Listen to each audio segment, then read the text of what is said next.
तो चलिए दोस्तों शुरू करते हैं कक्षा 3 की एनसीईआरटी का ये दूसरा चैप्टर, जिसका शीर्षक है पौधों की परी। इस चैप्टर में दो बातें बताई गई हैं।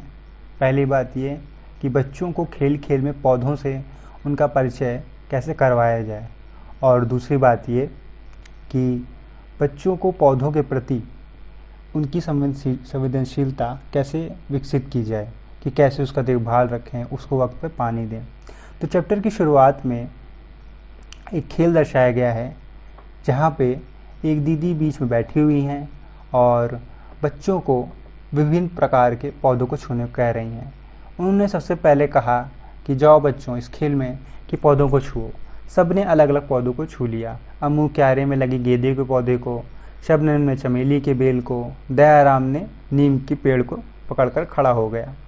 तो इस खेल से क्या होगा, इस पेडागॉजी पॉइंट में समझाया गया है कि बच्चों से इस बारे में बातचीत की जा सकती है कि उनके यहाँ छुपन छुपाई, अंताक्षरी आदि खेलों के किस नाम से पुकारा सकता है। क्योंकि यहाँ पे बच्चे खेल ही खेल रहे थे और यहाँ पे दो खेलों के नाम हैं। कोई ज़रूरी नहीं आपके यहाँ छुपन छुपाई उस खेल को कहते हो जहाँ बच्चे छुपते हैं और एक बच्चा ढूंढता है।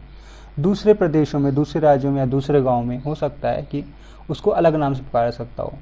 बच्चे दूसरी भाषा को जान के क्या करेंगे कि उस खेल को क्या कहा जाता है। इससे ये फ़ायदा होगा कि वहाँ के भाषा के प्रति संवेदनशीलता डेवलप होगी। वो ये मानेंगे कि वो यहाँ की भाषा अलग ज़रूर है, पर उनकी उस भाषा का भी अपना एक अस्तित्व है। चलिए देखते हैं आगे के पॉइंट। एक और पेडागॉजी पॉइंट यहाँ बताया गया है, बच्चे यह खेल खुद खेलकर पेड़ पौधों में पाई जाने वाली विविधता को देखकर महसूस कर पाएंगे। अलग अलग बच्चे यदि पौधों की परी बनेंगे तो अच्छा होगा, क्योंकि वे खुद वर्गीकरण का आधार चुनेंगे। इससे क्या होगा, जैसे यहाँ पे दीदी जो है, दीदी यहाँ पे बनी हुई थी पौधों की परी, तो यहाँ पे दीदी पौधों की परी बनी थी। यहाँ बच्चे, कोई बच्चा यहाँ पे आके पौधों की परी बन सकता है, ठीक। और फिर वो अलग अलग पौधों को छूने कहेगा। हो सकता है कोई कहे कि कटीली पत्ती वाले पौधे को छुओ, लंबी पत्ती वाले पौधे को छुओ। तो बच्चे ढूंढने का प्रयास करेंगे कटीली पत्ती आखिर किसकी होती है, ये सब चीज़। हो सकता है कोई कटीली पत्ती कैक्टस समझेगा तो कैक्टस के पौधे को जाकर छूने का प्रयास करेगा। ये बहुत सी चीज़ें हैं। तो देखिए आगे देखते हैं।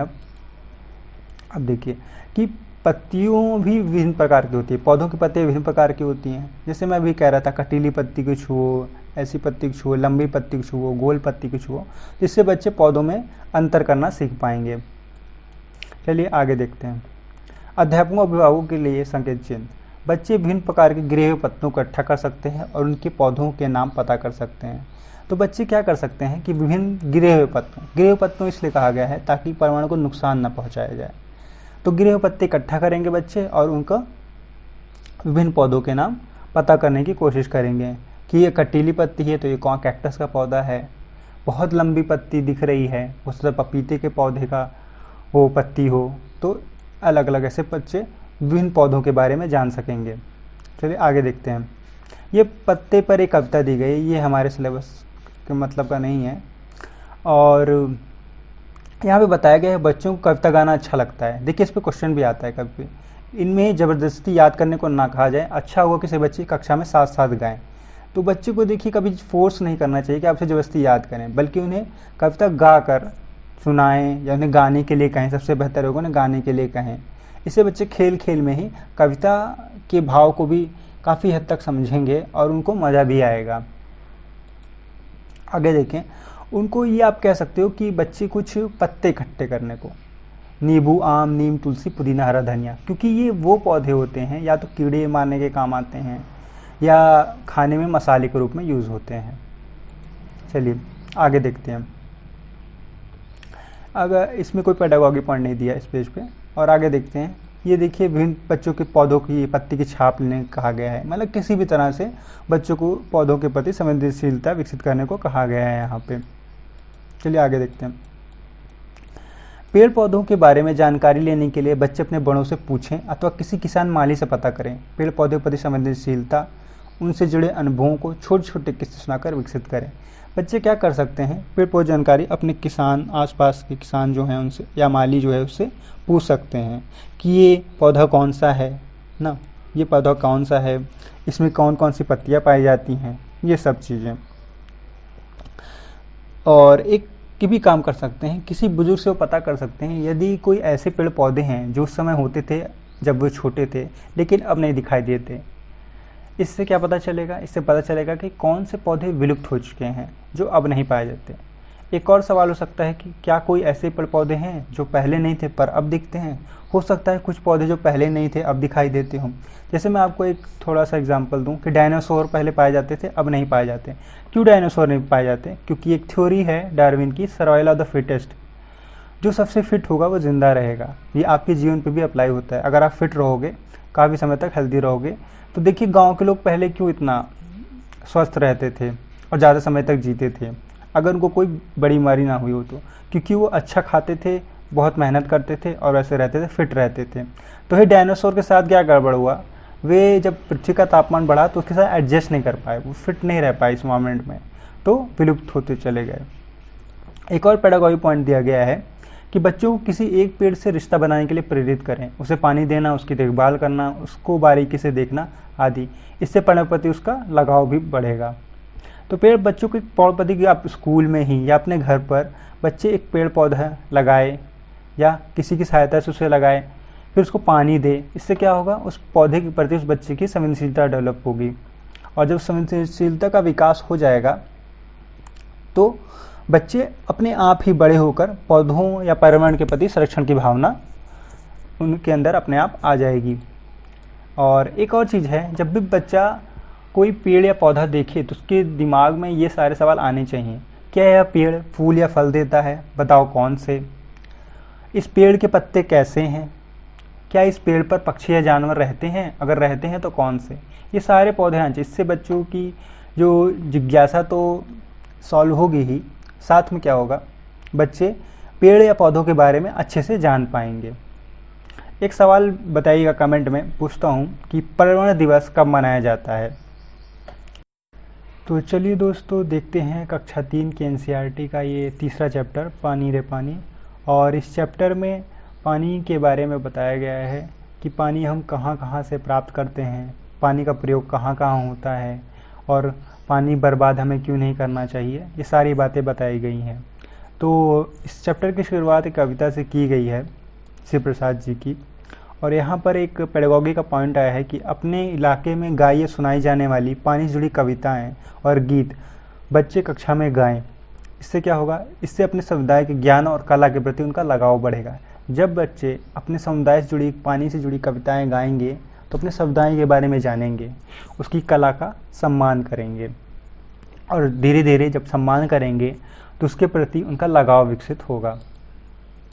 और देखिए, यहाँ कुछ सवाल किए गए हैं। क्या तुम पानी पर कोई कविता या गाना जानते हो? कक्षा में सुनाओ। कविता में पानी से जुड़ी कौन सी आवाज़ों की बात की गई है? कुछ आवाज़ें तुम भी बताओ। कवि ने क्या कहा है? पानी कहाँ का है? ठीक, ये बताने की पूरी कोशिश की गई है कि पानी से जुड़ी कोई कविता अगर आप जानते हैं तो उसे बताएं ना। जो वही पेडागॉजी पॉइंट था, वही उसी के बारे में बात की है, ताकि उनका कविता से जो पानी की कविता है, जो लोकगीत वगैरह गाए जाते हैं, उसके प्रति उनकी संवेदनशीलता विकसित हो। अब देखिए, यहाँ एक बात बताई गई है कि नीचे दिए गए जिन कामों में पानी की ज़रूरत है उन पर सही का चिन्ह लगाओ। क्या खेलने में पानी की ज़रूरत है? बिल्कुल नहीं है। गाना गाने में तो नहीं है, पर नाव चलाने में है, और पौधों को उगाने में बिल्कुल है, चित्र बनाने में नहीं है। तो इससे बच्चे समझ पाएंगे पानी प्रयोग कहाँ कहाँ होता है और कहाँ नहीं होता है। देखिए, ऐसे 4 काम लिखो जो तुम पानी के बिना कर सकते हो, तुम पानी बिना नहीं कर सकते। इससे बच्चे पानी के प्रयोग के बारे में जानेंगे। और अगला पॉइंट है, किसके लिए कितना पानी। जैसे कई काम होते हैं, नहाने में कितना पानी लगता है, पीने में पानी कितना कम लगता है। पीने में पानी कम लगेगा, नहाने में ज़्यादा लगेगा। घर धोने में, खेत में पानी देने में, आटा गूंथने में। ठीक, इससे बच्चे जान पाएंगे कहाँ पे कितना पानी लिखता है। और अगला पॉइंट है कि कहाँ से मिलता है पानी। अगर पानी कहीं से आ रहा है, उसका कुछ तो स्रोत होगा, कहीं से मिल रहा है। जैसे गाँव में कुओं से मिलता है, झीलों से, तालाबों से, झरना, सागर, नदी, नहर, ट्यूबवेल, नल, नलकूप, टाँका और गर्म सोता। टाँका क्या होता है? रेगिस्तान का वो क्षेत्र होता है जहाँ पे बारिश के दिनों में पानी इकट्ठा कर लिया जाता है और गर्मी के दिनों में प्रयोग किया जाता है। ये सभी चीज़ें हैं। एक सवाल है, क्या तुमने कभी ज़मीन से गर्म पानी निकलते देखा है? अगर है तो कहाँ? दोस्तों बताइए कि ये सवाल आपके लिए है। क्या आपने कभी ज़मीन से गर्म पानी निकलते देखा है? ऐसा पॉसिबल है कि ज़मीन से गर्म पानी निकल रहा है? तो कहाँ? ये एक जीएस का क्वेश्चन भी हो सकता है। अगर बच्चों से सवाल पूछेंगे तो बच्चे उन्हें ढूंढने का प्रयास करेंगे, और जब ढूंढने का प्रयास करेंगे तो उनका अपना अपना ज्ञान विकसित होगा। चलिए देखते हैं अगला पेडागोगी पॉइंट। कई जगह कुछ बच्चों को आम सोर्स से पानी नहीं लेने दिया जाता। इस पर चर्चा करना ज़रूरी है, जिससे भेदभाव जैसे विषयों के प्रति संवेदनशीलता बढ़े। इससे क्या होगा, क्या होता है कि काफ़ी गाँव में पिछले समय में और आज भी कुछ ऐसे गाँव हैं जहाँ पर जातिगत भेदभाव, धर्म के नाम पे भेदभाव किया जाता है कि आप उस धर्म के हो, ऊंचे धर्म के हो, नीचे धर्म के हो, ऊंची जाति के, नीचे जाति के। आज भी कुछ ऐसे गांव हैं जहां पर ऐसा होता है। तो बच्चों को इस पर चर्चा करना ज़रूरी है, जिससे बच्चे उस भेदभाव का हिस्सा ना बने, सबको समान समझें। आगे देखते हैं। ये देखिए दिखाया गया है कि नीचे देखिए उनमें रंग भरो जिनमें तुम पानी भर कर रखते हो। तो इनमें अगर बच्चे पानी इन बर्तनों में भर कर रखते हैं, बच्चे उनमें उन चित्रों में रंग भरेंगे। इससे उन्हें पता चलेगा किस बर्तन में पानी लाया जाता है। जैसे अभी हैंडपम्प से पानी लाना हो तो बच्चे गिलास लेकर तो जाएंगे नहीं, सिंपली दूर तक अगर हैंडपम्प है, दूर है उनसे, तो गिलास लेकर जाएंगे। ज़्यादा पानी लाना है तो एक कक्षा 3 के बच्चे के लिए बहुत बड़ा तर्क हो सकता है कि ज़्यादा पानी लाना है तो ऐसी बाल्टी ले जाएं जो हम उठा सकें। पहली बात, गिलास लेके तो जाएंगे नहीं, एक गिलास पानी में क्या होगा। ये सब चीज़ें हैं, ये बच्चे के लिए तर्क का काम कर सकती हैं। किस बर्तन सबसे कम पानी होगा और किस बर्तन सबसे ज़्यादा पानी होगा, ये सब बातें वो जान सकते हैं। एक यहाँ पे देखिए बहुत अच्छा पॉइंट बताया गया है, ये बाल विकास का भी एक क्वेश्चन रह चुका है कि छुटकी चकराई। इसमें क्या बच्चे क्या सोचते हैं कि जो बड़ा गिलास होता है, लंबा होता है, उसमें ज़्यादा जैसे दूध या पानी आता है, जो भी कंटेंट है, और जो छोटा गिलास में कम आता है, जबकि वो नहीं देखते वो गिलास चौड़ा भी है। तो हो सकता है कि दोनों में बराबर हो, और यहाँ पे देखिए बराबर दिखाया गया है। ठीक है, ये आम का पन्ना बनाने की छुटकी, हीरोइन छुटकी को बहुत गर्मी लग रही है, उनके अंकल कहते हैं रुको मैं आम का पन्ना बनाता हूँ, और इस तरह से 2 गिलासों में देते हैं। एक उसमें से एक बच्ची को लगता है कि उसका कम है, जिसमें छोटा गिलास होता है, जबकि उसे नहीं पता होता है कि दोनों में बराबर दिया गया है, और क्योंकि ये चौड़ा है इसलिए नीचे यहाँ जा चुका है। ये बच्चों को नहीं समझ में आता, इसे विकेंद्रीकरण का सिद्धांत कहते हैं, जो आपने बाल विकास में जरूर पढ़ा होगा। अब देखिए एक छोटा सा पेडागॉजी पॉइंट बताया गया है, चुटकी चकराई वाले क्रियाकलाप को करके दिखाएं, बच्चों को क्रिया करके देखने तथा पूछने के मौके दें। ये क्रियाकलाप आप कक्षा में ज़रूर करें, जिससे बच्चों को पता चले कि लंबा गिलास में ही पानी नहीं ज़्यादा होता है, छोटे गिलास में ज़्यादा, अगर वो चौड़ा हो। दोनों में सेम मात्रा हो सकती है किसी भी लिक्विड पदार्थ की। और चीज़ देखें, इनमें से देखिए जो अलग है उस पर लगाओ कि बताओ क्यों। नदी, पहाड़, तालाब, नल, सोता, नहाना, कपड़े धोना, तैरना, कंघी करना, आटा गूंथना। तो देखिए बच्चे समझ पाएंगे कहाँ या कहीं ज़्यादा पानी लग रहा होगा, कहीं कम पानी लग रहा होगा, कहीं का पानी बाहरी तौर पे कुछ देखिए, जिसमें देखिए नदी, पहाड़, तालाब, नल, सोता। ठीक है, नल जो यहाँ पे है, नल आप मैन मेड है कि मनुष्य से बनाता है, और बाकी चीज़ें देखिए नेचुरल है। ठीक, ये चीज़ें हैं।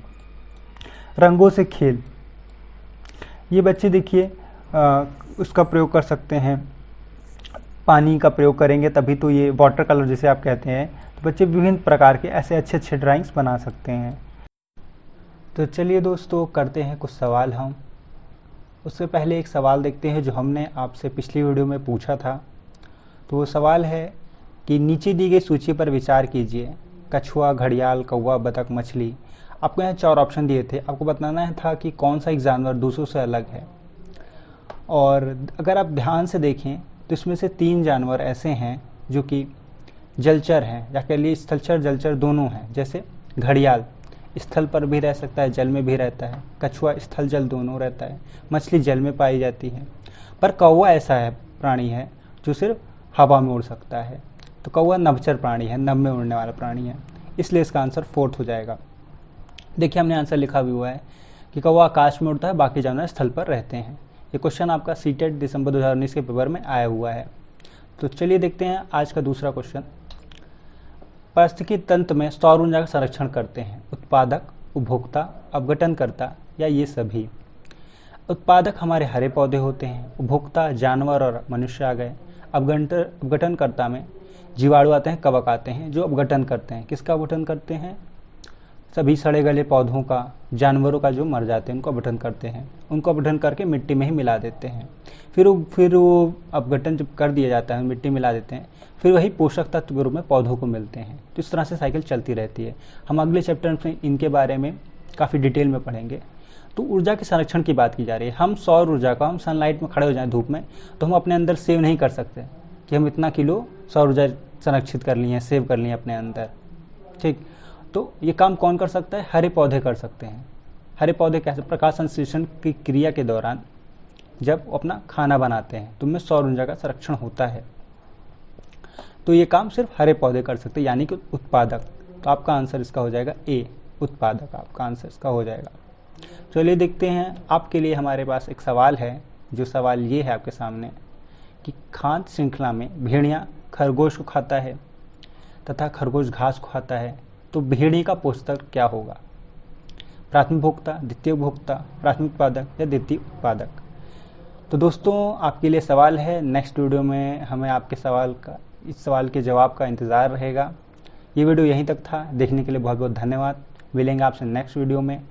इस वीडियो को खूब लाइक कीजिए, शेयर कीजिए, सब्सक्राइब कीजिए। तो मिलते हैं आपसे नेक्स्ट वीडियो में। तब तक के लिए धन्यवाद, बहुत बहुत शुक्रिया। Best of luck for seat exams.